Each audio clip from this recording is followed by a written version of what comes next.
قبر کے 3 سوال، ان کے جواب۔ السلام علیکم میرے پیارے بھائیوں اور بہنوں، یہ ہمارا ایمان ہے، ہم سب کو موت ہر حال میں آنی ہے اور ہم سب کو مر کر قبر میں دفن ہونا ہے۔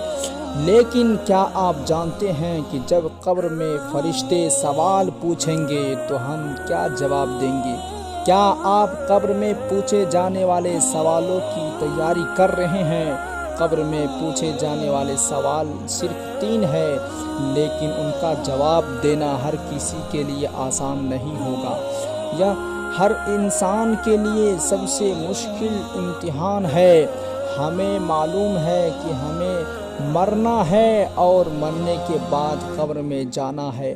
اگر مرنے والا مومن ہے تو قبر کچھ اس طرح استقبال کرتی ہے جیسے ماں اپنے بچے کو پیار کرتی ہے اور گلے لگاتی ہے، لیکن اگر مرنے والا غیر مومن ہے تو قبر کچھ ایسے اس کا سواگت کرتی ہے کہ اس پر اس طرح تنگ ہو جاتی ہے کہ دائیں طرف کی پسلیاں بائیں طرف کی پسلیوں کے ساتھ مل جاتی ہے۔ اس کے بعد دونوں فرشتے جن کا نام منکر اور نکیر ہے، یہ فرشتے نہ تو انسانوں کی طرح ہے اور نہ ہی دوسرے فرشتوں کی طرح۔ یہ مومنوں کے لیے خوشخبری جبکہ غیر مومن کے لیے بری خبر بن کر آئیں گے۔ وہ شکل صورت کے اعتبار سے بہت ہی بھیانک ہے۔ وہ میت کے پاس آتے ہیں اور اس سے 3 سوال پوچھتے ہیں۔ نمبر 1، من ربک، تمہارا رب کون ہے؟ یعنی کیا تم نے اسی ایک خدا کی عبادت کی جس نے تمہیں پیدا کیا؟ ایسا تو نہیں کہ تم نے اپنی طرف سے الگ الگ خدا بنا لیے اور ان کو پوجنا شروع کر دیا۔ دوسرا سوال، ما دین کا، تمہارا دین کیا ہے؟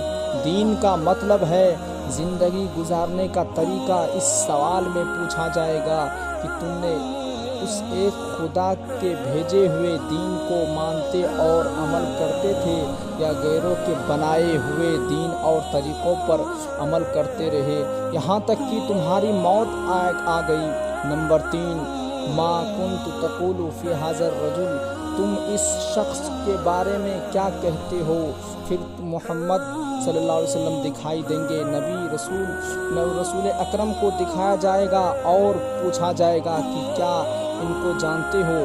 اگر وہ نبی رسول اکرم کو حق جانتا اور مانتا ہوگا اور ان کے لائے ہوئے دین پر عمل کرتا ہوگا تو پہچان لے گا۔ اگر میت مومن نہیں ہے تو وہ کبھی بھی سوالوں کے جواب دینے کی حالت میں نہیں ہوگا۔ وہ صرف یہی کہے گا، ہاں لا ادری، افسوس ہے کہ مجھے کچھ نہیں پتا ہے۔ پھر قبر میں دوزخ کے دروازے کھول دیے جائیں گے اور پھر اس کا عذاب اس پر مسلط کر دیا جائے گا۔ لیکن اگر میت مومن ہے تو جنت کی ایک کھڑکی قبر میں ہی کھول دی جائے گی، پھر وہ جنت کے خوبصورت احساس سے مالا مال ہو جائے گا، پھر اس کو ایک میٹھی نیند سلا دیا جائے گا۔ اللہ سب کو قبر کے عذاب سے بچائے، آمین۔ میری یہ ویڈیو اچھی لگی ہو تو چینل کو سبسکرائب کر دو پلیز۔